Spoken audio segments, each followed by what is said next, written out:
Effective immediately, your entire department's budget is being redirected to Project Helios. That's the sentence Brad led with, no hello, no context, just a verbal guillotine dropped in a glass conference room where someone had the nerve to order mini croissants. I'd skipped lunch for that meeting. Should have brought popcorn instead. Across the table, Brad was glowing like a discount light therapy lamp, early 40s, too much hair gel, and that high school debate team smirk that said I've rehearsed this in the mirror. I kept my expression flat, but inside, a bonfire. I'd built that team from nothing. We'd saved the company's ass twice, once during a vendor compliance crisis that could have landed us on the front page of Bloomberg, and again when the onboarding automation nearly took out payroll. But sure, let's give our funding to Brad's AI wet dream and a pack of contractors who think JSON is a personality test. And before you ask, he added, folding his arms like a game show host waiting for applause, we have friends in finance. They're on board. I smiled. It wasn't real. It was the kind of smile you make at a snake right before you chop its head off. Oh, great, I said. Sounds visionary. I left the room before I said something regrettable like you're a one-man compliance risk in loafers. I took the elevator alone, didn't cry, didn't scream, just stared at the floor numbers blinking past, my badge clipped to my chest like a joke. The humiliation hit me like cheap gin, slow but mean. All those hours, all that institutional memory, all that quiet back-end scaffolding my team had built, and they cut us loose like we were dead weight. Because Brad wanted his name on a launch deck. Because flashy beats functional now. By the time I reached my floor, I knew two things. I wasn't going to win this fight by yelling. Two, I was going to bury him with math. Hey, while we're here, quick pause. Only about 3% of folks who listen to these stories are subscribed. If you're enjoying the tale so far and want to see how deep this rabbit hole goes, tap that subscribe button and give us a like. It really helps the team keep digging up these corporate horror shows. Anyway, back at my desk, I opened a folder labeled Sunset Protocol. It wasn't dramatic. Just a collection of backup scripts, cost-tracking logs, audit compliance templates, every unglamorous skeleton that had kept our ops engine from falling apart. Brad thought he was replatforming a legacy system. What he didn't realize was, I was the legacy system. And I had friends too, not loud ones, not flashy, but the kind who notice when a $200M initiative starts leaking $30K a day through poorly scoped licenses and missing invoice trails. And the best part? They all worked in finance. The last time someone underestimated me, we were 36 hours into a vendor data breach, and our CISO was Googling how to explain GDPR to the board. Meanwhile, I was holed up in a dim war room with two lukewarm Diet Cokes, reverse engineering a third-party API that had the structural integrity of wet cardboard. That breach should have buried us. It didn't because I built a firewall of workflows no one else knew how to touch. We called it the Meredith mesh in-house. It was ugly, old school, and indestructible. Every access log, every user token, every deviation from baseline behavior, I caught it before it metastasized. Brad doesn't know any of this. Brad's memory begins at what's our LinkedIn tone of voice and ends at we should try generative AI for compliance. So when he torched our systems, my systems, I didn't panic. I opened a folder on my desktop labeled Frameworks Obsolete but Not Dead. I know, not subtle. But nobody ever checks ops folders unless something's broken, and with me still quietly monitoring permissions, nothing ever looked broken. I started threading the backups, not just of tools, but evidence. Line-by-line documentation of when each cost-saving automation was implemented, where we rerouted approval loops to cut wait times by 47%, how our rekeying system dropped our vendor renewal time from 2 weeks to 2 days. Every dollar we'd saved, I tagged. Quietly. Then I printed the part that still makes me grin, a report from 2 years ago where a controller said, and I quote, "This legacy logic is annoying but effective. If we ever deprecate it, notify me personally." Her name was Marie. I'd kept the PDF. Brad didn't ask for a deprecation plan. He didn't even bother to loop in legal. Just handed everything off to his dev darlings like it was a science fair project. So I watched them dismantle the mesh, line by line. I smiled when they stripped out the compliance logging function because that little demon, buried under 3 subroutines, also timestamped vendor comms and flagged high-risk invoice patterns. You know, like the ones his new contractors were about to generate. I prepped a set of triggers. They weren't malicious, just alerting. I made sure the logs pinged a secure bucket I had read-only access to. I wasn't trying to sabotage anything. I was just collecting proof. And then I started building the Sunset Protocol. Not for me, for the truth. If they were going to drag my name through the dirt and call it restructuring, I was going to make damn sure every dollar they bled showed up in red ink. And if Brad's friends in finance ever opened their eyes, I'd be ready to reintroduce myself. Not as Meredith the legacy system, but as Meredith the reckoning. They called it Project Helios because of course they did. Nothing screams burn rate like naming a software initiative after a Greek sun god. Brad unveiled it like he was pitching the next iPhone. Oversized screens, sleek diagrams, no mention of cost. The whole exec suite practically applauded themselves into a hernia. They didn't see a fragile pile of outsourced spaghetti code, they saw transformation. Helios was supposed to liberate operations from legacy constraints. Translation: fire everyone who understands how things actually work and replace them with polished decks, agile consultants, and 3 full-time brand strategists who think uptime is a skincare term. My former role was sliced into chunks and fed to a Frankenstein org chart with job titles like AI Capability Strategist and Transformation Narrative Owner. The new lead over my old systems was a guy named Evan, mid-30s, bullet point soul, probably thinks root cause analysis is a massage technique. Evan reported to Brad directly. Their first monthly transparency sync to the board was an interpretive dance of lies. My jaw didn't drop, but I did bite through a pen cap. They claimed Helios had already automated 40% of our vendor review process. I knew that wasn't true.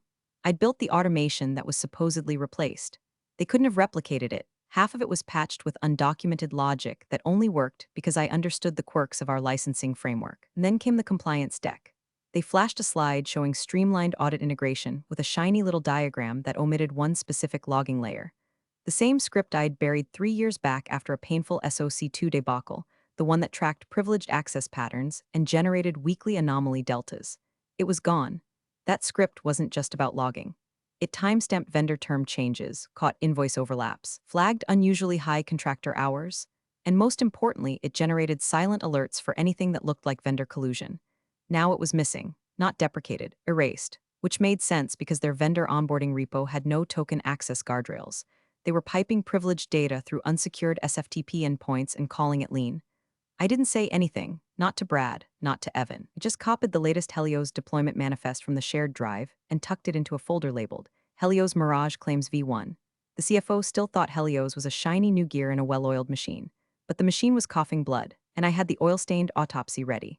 The first time I sent a flag discrepancy, I used a burner alias and a spreadsheet titled like a typo, cost tracking Q2 finest final 3. XLSX. Just another innocent file swimming in a sea of poorly named accounting junk.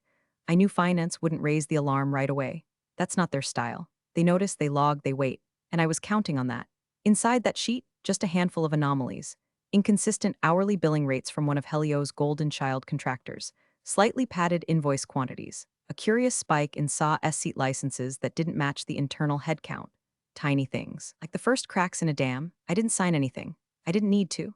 The smart analysts, people like Nassim, the quiet math was 3 cubes down from the vending machine, would recognize the fingerprint, because they'd seen my work before, back when things still added up. The reports kept going. Once a week, different alias, different format. All breadcrumbs leading to one big loaf of budget rot. Meanwhile, I started skipping meetings. Brad called it low engagement. HR called it a transitionary dip. I called it laying groundwork. The truth was, I didn't need to be in the room to hear the lies. Helios updates had turned into buzzword burlesque, charts with no sources, metrics with no baselines. Evan claimed accelerated synergy uplift in our vendor onboarding KPIs, which meant absolutely nothing, but hey, he said it with confidence. Around week 6, I got a quiet email, no subject line, just a single sentence. Did you know your system tracked $42M in efficiency gains since FY21? It was from Marie, the same controller who once told me to personally flag her if my tools ever got mothballed. She'd found the old reports, auto-generated, time-stamped, undisputed. Some were still quietly running in the background. Brad's team hadn't even realized the demons were alive. I replied just as quietly, "Oh, that seems relevant." 2 days later, Helios pushed a critical infrastructure update that broke our contract indexing for 4 hours. Finance got the wrong renewal terms from 3 vendors. A minor hiccup on paper, but I knew what it meant. They were trying to rewire a ship mid-sale and had just pulled the wrong fuse. So I added a new tab to my running tracker, Q3 incidents unreported. Brad still hadn't noticed me. In his eyes, I was checked out. No longer a threat, just a relic collecting dust and severance. But he was right about one thing. I had checked out from his game. I was playing a different one now, one where the quietest alarms ring the loudest if you know where to listen.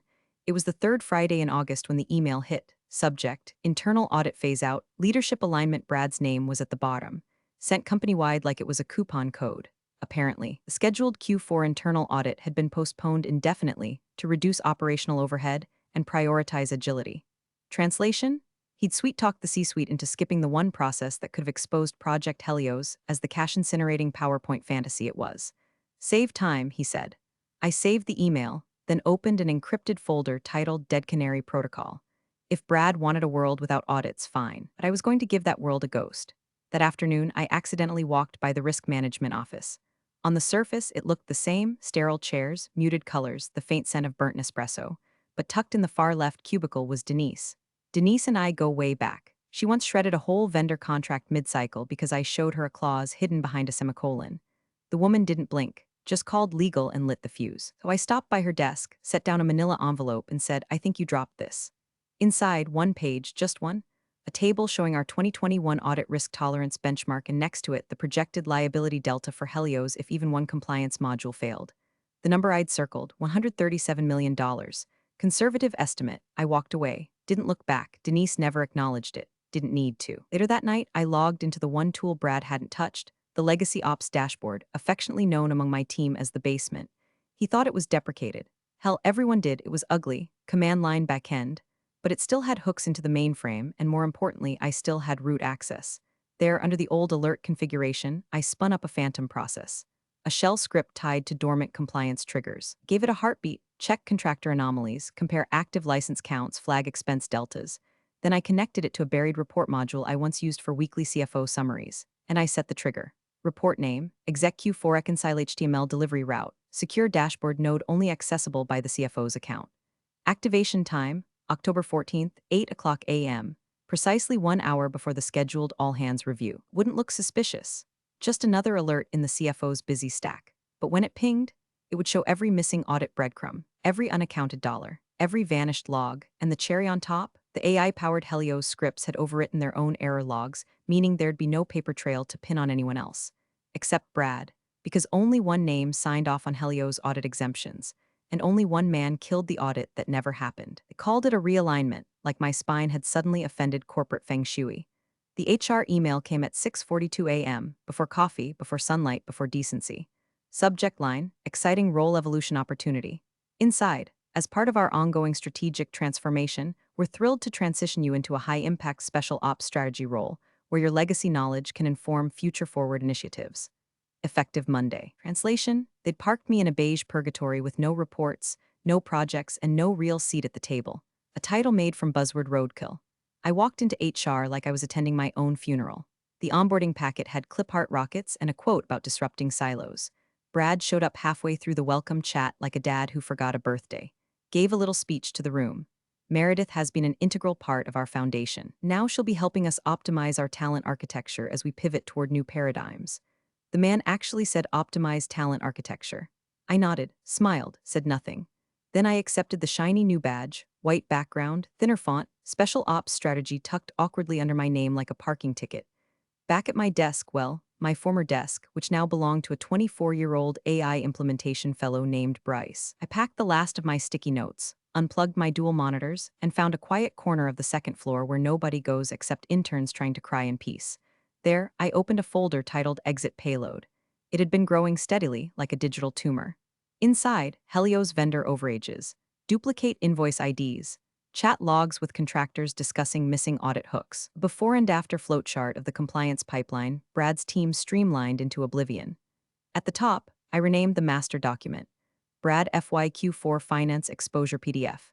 And just to be thorough, I encrypted a second copy and dropped it into a shared folder only Finance's top controller team could access, accidentally, of course. Hidden beneath 10 layers of budget review files, marked with a harmless name, Variance Review 2023 Final Real XLSX. I didn't need applause, didn't need revenge porn. I just needed Brad to walk into the next quarterly meeting thinking he'd won. Because the best part of being labeled legacy talent, you know exactly where all the ghosts live, and you know how to make them whisper. At first, it was just hallway static, snippets caught near the espresso machine, whispers bleeding through Slack DMs. Did Helios really spend $40K on a UI mockup? Why are we using 3 CRM platforms again? Wait, didn't we already have this feature in the old system? The gloss was cracking. Brad still strutted through the office like the prom king of disruption, grinning in recycled keynote phrases.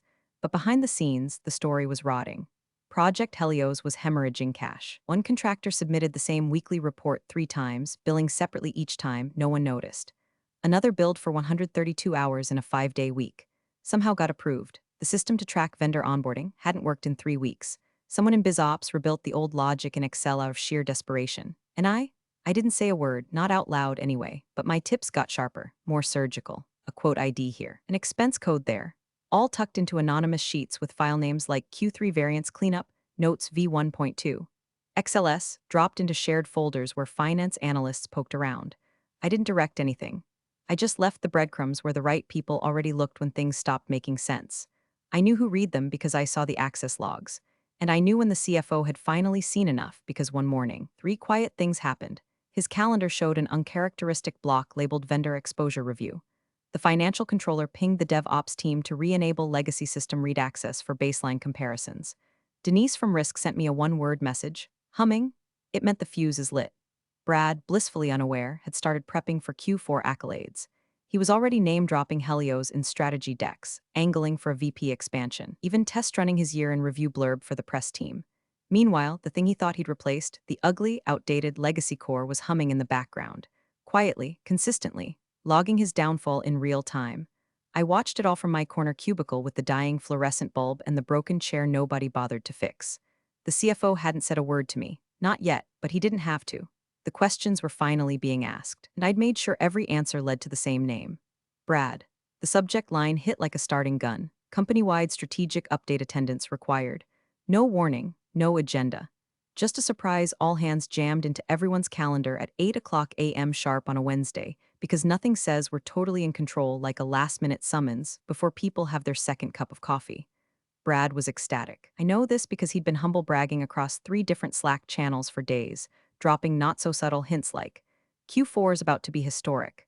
Big wins, big visibility. Raising hands and my personal favorite, Helios isn't just the future, it's my future. He'd even messaged a few mid-level managers asking for talking points about how Helios helped streamline legacy bloat. One of them forwarded me the message with the note, pretty sure he thinks he's getting promoted. I'd almost feel bad, almost. Instead, I just leaned back in my rickety chair and opened the encrypted inbox I hadn't touched since April. One new message, no subject, just a sender ID I hadn't seen since the risk audit 3 years ago. Finance's quiet oracle, Marie. Still allergic to punctuation. Slide 6, you'll enjoy it. I didn't smile, not yet. My pulse kicked once, then settled into a slow, steady thrum. I showed up early, like a good little relic, and took a seat in the back row of the multipurpose room they called the atrium, because apparently ugly beige with sad ficus didn't test well in surveys. Brad was already at the front, shaking hands, doing his charming schmuck routine. He wore a new blazer, navy, with those ridiculous elbow patches. His laptop was open. His hair was freshly product-head. Kept touching the clicker like it was a talisman. I could hear him whispering to Evan they're going to flip over slide 3. Watch the room light up. I just sipped my coffee and waited. No notepad, no laptop, just me, my badge, and a mental checklist of sins. The CFO walked in exactly on time, flanked by the usual ghostly entourage of legal and finance. No tie, no smile. Just that tight, clipped look he got when the quarterly books didn't line up. He nodded once and started the meeting without fanfare. No company anthem, no Brad intro. Slide 1, revenue growth, big spike, muted applause. Slide 2, market expansion. Brad nodded like a proud dad. Slide 3, AI acceleration. Brad clicked his pen, almost spoke. The CFO moved on without pausing. Slide 4, contractor headcount. No numbers, just a pie chart that looks suspiciously like 3 pizzas stacked sideways. Slide 5, FY efficiency objectives. Mostly jargon. Brad straightened up. This was his lead-in. Then came slide 6. Big, bold, blood red. $137,442,188 non-recoverable transition cost plus compliance liability. Q3 Q4 the air left the room like a punctured tire. No bullet points. No graphs, just a number. A number that meant someone somewhere had screwed the pooch so hard the pooch had filed a harassment claim. No one breathed. The CFO didn't speak, didn't need to. He just turned slowly and looked at Brad. Dead on, like a gun turret locking its target. I didn't move, didn't blink, just tapped my badge against my coffee cup. And thought, God, I love Marie. The applause hit like clockwork, polite, corporate, utterly hollow. Slide 5 had just wrapped, record revenue, double-digit growth. Phrases like market confidence and strong pipeline acceleration still echoed in the air like air freshener sprayed over a rotting fish. Brad was glowing, absolutely beaming. You'd think the man had invented capitalism. He took a half step forward, one foot hovering like he was preparing to speak. Maybe a bow, maybe a smug little interjection about leadership alignment. I saw him gesture slightly toward the CFO's laptop, like he thought now was his moment. The CFO didn't break stride, didn't look up. He clicked to slide 6, and just left it there. Red, bold, immovable. $137,442,188 non-recoverable transition cost plus compliance risk. That number sat there like a loaded gun. No chart, no fluff, just loss. The room, dead. You could hear someone's pen roll off a desk 2 rows back and hit the floor like a gunshot. Someone near the window coughed and immediately regretted it. Brad opened his mouth, closed it, looked at Evan. Evan was staring at his shoes like they might open and swallow him whole. The CFO didn't move for a long beat. Then slowly he turned his head and locked eyes with Brad, and that's all he did. No accusations, no speech, just that look, that finance look. The kind that says, we know, we've known, and now everyone else knows too. Brad's lips twitched. His hand shifted toward the clicker like he could maybe backpedal or skip ahead. The CFO didn't blink. Someone in the back whispered, "Oh my God, that was my cue?" I leaned back in my chair, let my spine rest in that unforgiving mesh like I was watching the final act of a Greek tragedy I didn't write, but damn sure helped stage. In my bag, nothing. No notes, no laptop, no victory speech. Didn't need one. I'd already spoken. In line items, in license trails, in invisible scripts buried 3 directories deep. In compliance reports disguised as bugs. In audit gaps I let quietly widen until they became chasms. And now, finance was doing the talking, not for ego, not for show. Just the cold, righteous poetry of accountability written in 9 figures in Helvetica bold. Brad was still standing, but you could see the wind leave him. His posture cracked. His eyes darted. Not a single exec made eye contact with him. Even Evan had begun slowly backing toward the door like a man reconsidering his career path. The slide never advanced. The CFO closed the laptop without a word. Meeting over, no follow-up, no Q&A, just the silent, surgical execution of a career wrapped in a single, elegant slide. I walked out without a sound. No smirk, no final glance. I didn't need to burn anything down. He'd done that all by himself. I just made sure finance left the lights on so everyone could watch. Thanks for watching, you cubicle warriors. Hit that subscribe button. Unless you're my old boss, then you're on your own. Revenge of the coffee pot strikes again.